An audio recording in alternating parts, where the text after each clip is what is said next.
Atlanta. This young man that grew up outside of Philadelphia, went up to school in Boston, and now will be headed to learn how to speak with a slight southern drawl. I think, Boone, for Arthur Blank, turn the page. It's a new era now of Atlanta Falcon football with Matt Ryan at the helm. You're talking about a kid who carried a football team that did not have great receivers, a great offensive line, or great running backs. Matt Ryan, you talk about his size, 6'4" and 3/4, about 220. With the 6th pick in the 2011 NFL Draft, the Atlanta Falcons select Julio Jones, wide receiver, Alabama. So Julio Jones coming to the stage. This breaks the hearts of some Rams fans that hope that he possibly could drop to them down all the way to 14. It also leaves Blaine Gabbert up for grabs for the 49ers, who are now on the clock, as we all create some headspace for those developments. Tell me about Julio Jones, Mike. Heidi White, Tony Gonzalez, Matt Ryan is ecstatic right now. What a trade they pulled off. Michael Turner, Julio Jones, Roddy White, Tony Gonzalez, Matt Ryan. That's not a bad nucleus to move forward. We're going to take a break. When we come back. With the first pick of the 5th round, number 137 overall, the Atlanta Falcons select Grady Jarrett, the defensive tackle from Clemson. Rise up, rise up!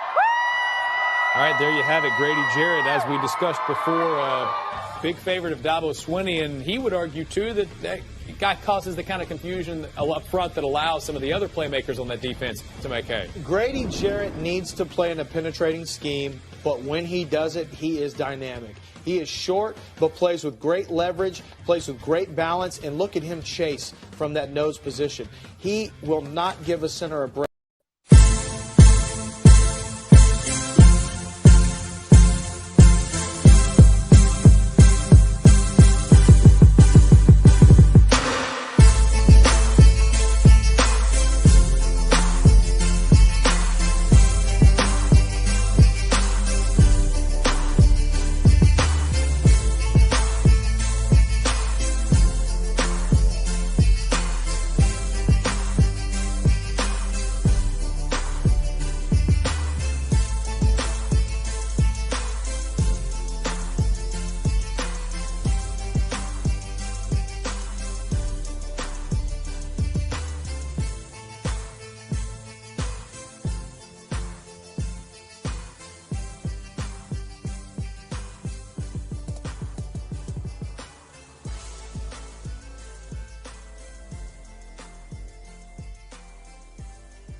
What's good? How y'all doing? What's good? How y'all doing today? Welcome back to Drive Prospects here on Forever I Love Atlanta Sports Podcast. It's your boy The Don. Here with some hometown supporters. Got ATM and Sam. What's good, man? What's good, Don? What's happening, folks? Just ready to day two. So, hey, appreciate y'all joining us. So, what's going to happen today is I'm going to cover the 4th round, and King, he's going to come in, and he's going to cover the 5th round, and then TJ, Tyrone, he will play cleanup, and he'll do the 6th round. We do not have any 7th round picks as of right now, unless the Falcons do trade and make some moves, but hopefully I feel really confident that we should stay where we at. You got 6 picks, stay where you at. Because it's a lot of great players still on the board, especially in the 4th and 5th round. I really feel like we can hit these rounds up, and we can have potential starters. So, hey, if you're new to the channel, you already know what to do. Hit that subscribe button, hit that like button, share this content out with Atlanta Sports Fanatics, and hit us up in the comment section. As always, I'm out at your hometown sports podcast. What's good, everybody in the chat? What's good, Knight? What's good, Wallace? Ultra Shadow, how y'all doing today, man? So, Michael Carter still available right now. Let's see. See, this is my take. We need to just focus on the 4th round. Focus on defensive line.